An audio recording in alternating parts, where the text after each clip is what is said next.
Welcome back, YouTubers, to another Friday night British Fist Wrestling Rundown with us, none other than the British Fist. Gotcha. Mr. Parkin here. This guy's sitting next to me, not standing up for the first time in quite some time. It's none other than NJ, people. What's up? Now, even the title of this video is down below, but you can subscribe down below, like down below, and comment down below, so it's all down below nowadays. And make sure you contact us in the links in the description box below. Yeah, and we have a lot of talking points to go through this week. I mean, we've got The Rock on Smackdown, Mick Foley being inducted into Hall of Fame, Del Rio's title win, the Raw rating. There's a lot of stuff here on this video which we feel are definitely newsworthy, and there's been a lot of news in the, there's been a lot of news this week with the WWE. So make sure you get all your thoughts and comments on the various different stories that we're going to be talking about in this, because there are plenty here. Because compared to last week, the WWE have offered us a lot more, so tune into this video and make sure you comment in the comment section below. Indeed, and I have a small announcement to make. Go to my channel. I'll be doing a quick review of SmackDown this week because I wanted to make a one-off SmackDown review because The Rock was there for his hometown SmackDown. So let's get on to the first topic, which indeed, what better to open with this thing with than The Rock on his hometown in his home show. So for the first time in quite some time, we had a genuine, exciting moment that we could actually probably go back and watch on SmackDown. I think it's fair to say we haven't watched SmackDown in quite some time, but Rock on SmackDown, that was definitely something that we had to watch and see what they were actually going to do with him on this tape show, especially with it being his home show and with it, that being the show that they kind of used his name to sort of brand.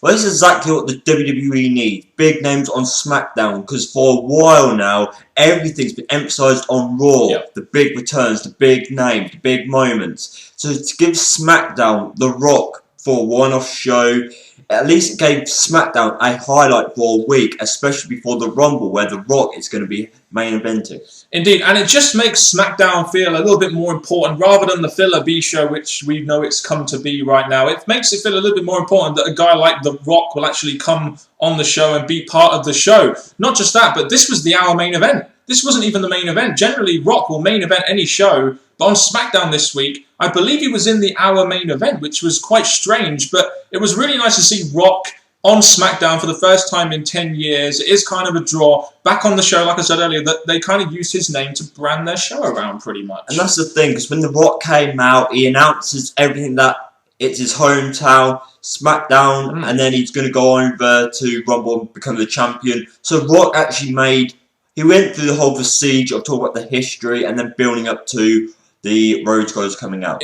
I mean, it's an exciting moment. You get the Rhodes Scholars, Cody Rhodes and Damien Sandow, two favourites of mine, coming out to the ring and interacting with The Rock. And whichever way you look at it, this was a pretty big rub for both of these guys. Imagine being involved with The Rock on SmackDown, Cody Rhodes and Damien Sandow doing the whole apprentice thing.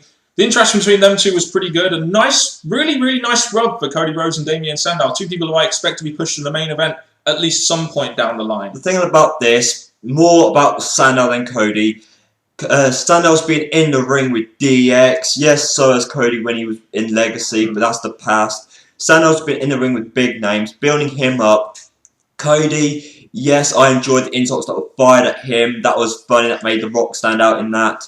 But overall, I just liked how it built up to the 3 questions that Sandow does every week, just so The Rock can do the last one to take down both of them. Indeed, and we ended up seeing a rock bottom on Damien Sandow, then a people's elbow on Cody Rhodes. I don't know about you, NJ, but I felt a little bit of electricity running through my body when I saw those two moves. Damn, that reminded me when I was a child. With all the comedy and then the moves at the end, I'm glad they allowed Rock to do some wrestling moves, because any hint that he's still got the manoeuvres and stuff ready for Rumble is definitely good to see. And even though a lot of people said that Rock was kind of PG-ish on Raw, I can understand, especially on a SmackDown, why they might be a bit more light-hearted about The Rock being there, as they're not going to do too many big things with him. So this, I felt, was a nice segment, not just to get Rock on the show, maybe increase the ratings a little bit for SmackDown, but just to increase the interest on guys like Cody Rhodes and Damien Sandow. Now they've been, involved with a guy like The Rock, who, let's face it, you're not going to get involved with unless you're an important player in the company. And out of everything that happened on SmackDown, I'll say The Rock being there and The Rock segment is definitely going to be one of the highlights. Indeed.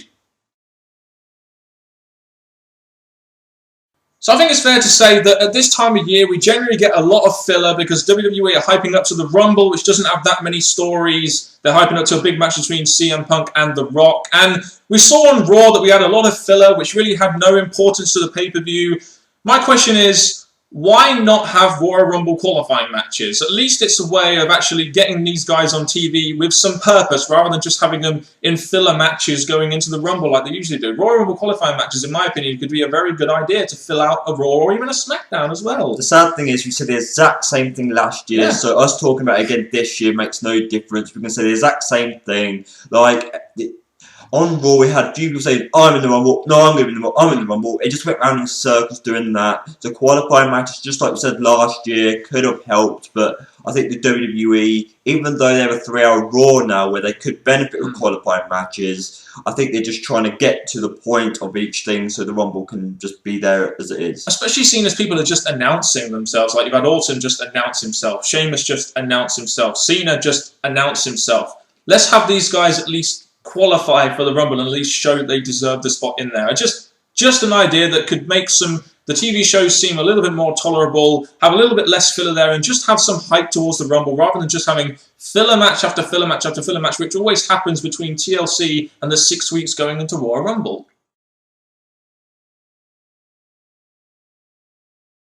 So moving on to some smaller news stories now. We've got 3 news stories we want to touch on just as a free. Pope got released from TNA this week. It was a little bit of a shame because I did think Pope at least offered something to TNA, but they just haven't used him recently. So you can kind of see why he may have wanted to leave. The sad thing about Pope is back in 2012, maybe a bit 2011, we were hoping that he would get used more. Like, he had the whole thing with Devon, came back, got injured, got taken out. And the thing is, we kept saying Pope would be good here, Pope would be good there, but they never actually happened. So Pope wanting to leave, I've no choice but believe that is the right way to go. Pretty much for Pope. And to be honest with you as well, when he came into TNA, you really saw why this guy could be a main event guy for the company, but they kind of dropped the ball with him, and if they're not going to do anything with him now, then they may as well just release him, or he may as well just leave, to be honest with you. Also, apparently WWE have signed El Generico from ROH, or PWG, or whatever he's wrestling for now.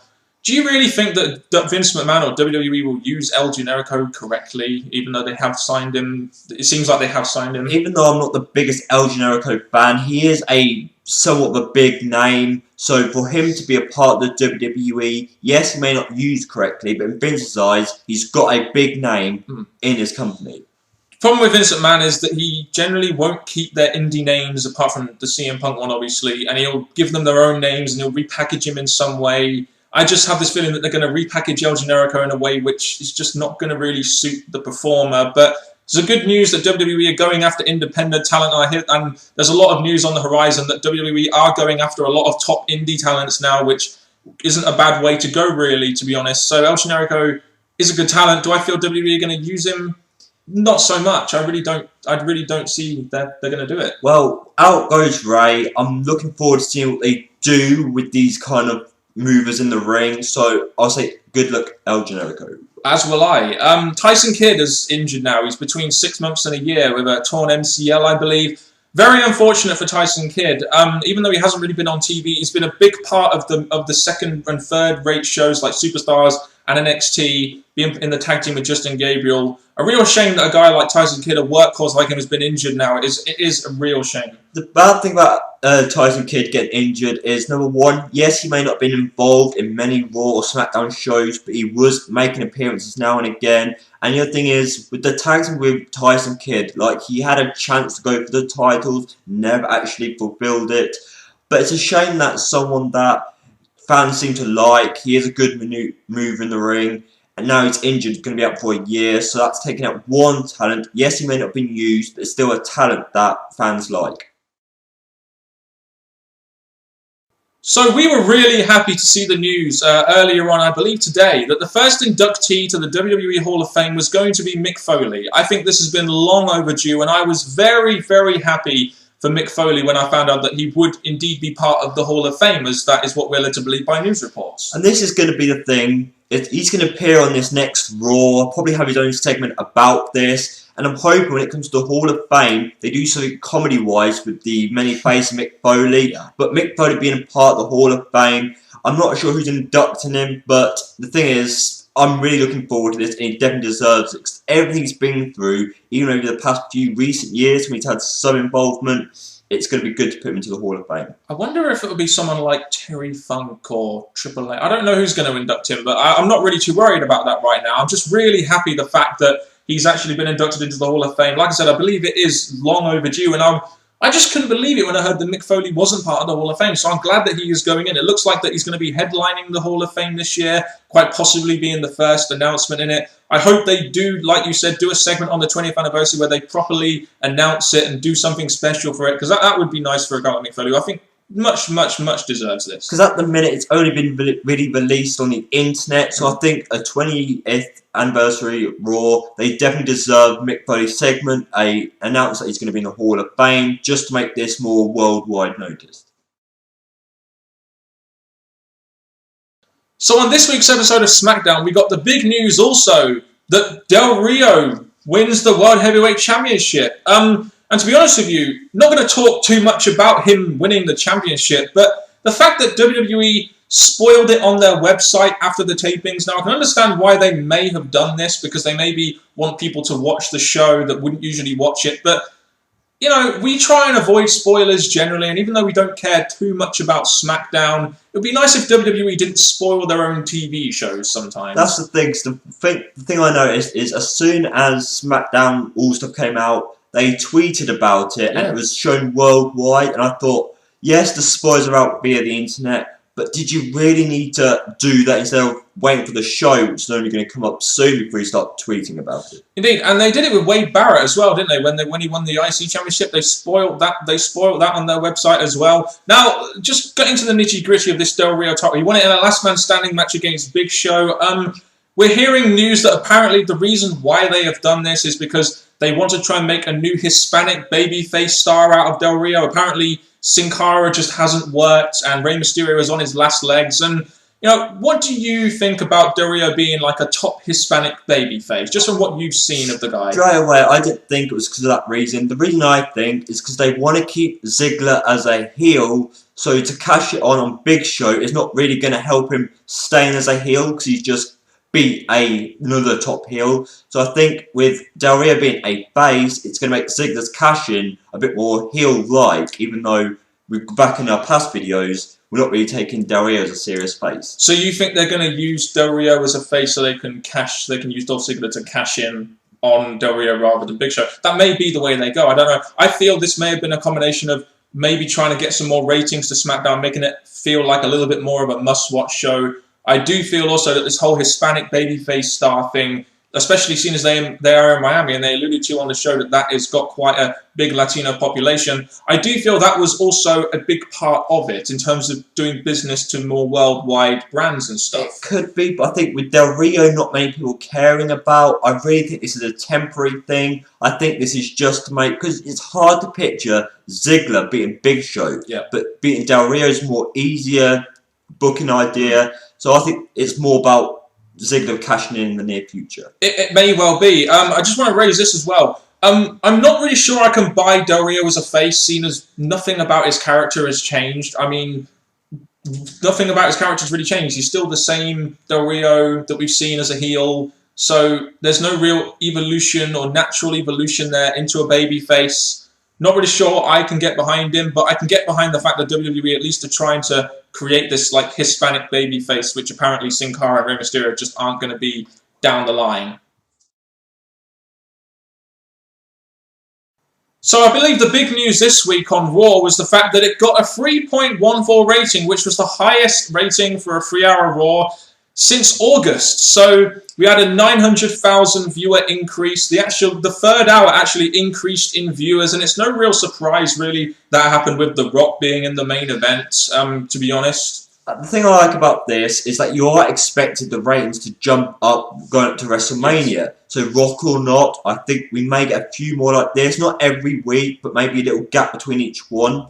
But the thing I like, as soon as I read this, I thought this was good. This is what we need. Because with it coming up to WrestleMania, if the ratings were still low, then you know something's definitely wrong in wrestling. But the fact it got back to that point where it hit the 3 again, I think that was a good thing for the WWE. It's definitely good news, especially seeing as the fact that they have really not been able to break that 3 rating for a long time now.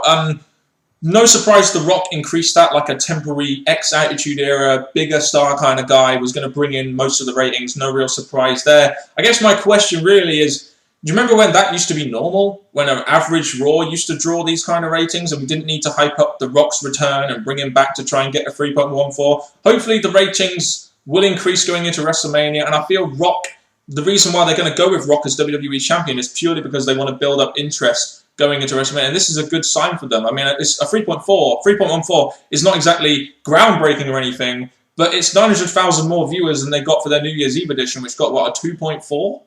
I think it's pretty bad that the WWE have been struggling recently, but with this sign of hope, again with the other shows coming up, The Undertaker, Triple H, Brock Lesnar, I think there's a sign that, especially between the Rumble and Mania, things could pick up again. And hopefully WWE will get us in a frame of mind to actually want to watch Raw live as well, with all these stars coming back. So hopefully WWE will do that in the future. Obviously that is a conscious decision we will make between us, but hopefully they will at least try and make us consider watching Raw live during WrestleMania period. And that's been another edition of the British Fist Wrestling Rundown with me, Mr. Parkin, and this guy sitting next to me, because I know you want to see this, guys, because it's awesome.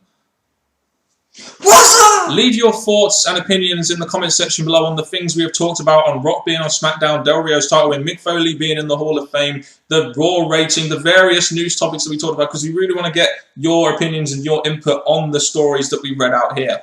And the thing is, with this being the WrestleMania period, expect these videos to have more big talking points. But hope you've enjoyed this one. As Mr. Parkin just said, share your thoughts on each topic in the comment section below. And until next time, YouTubers, goodbye.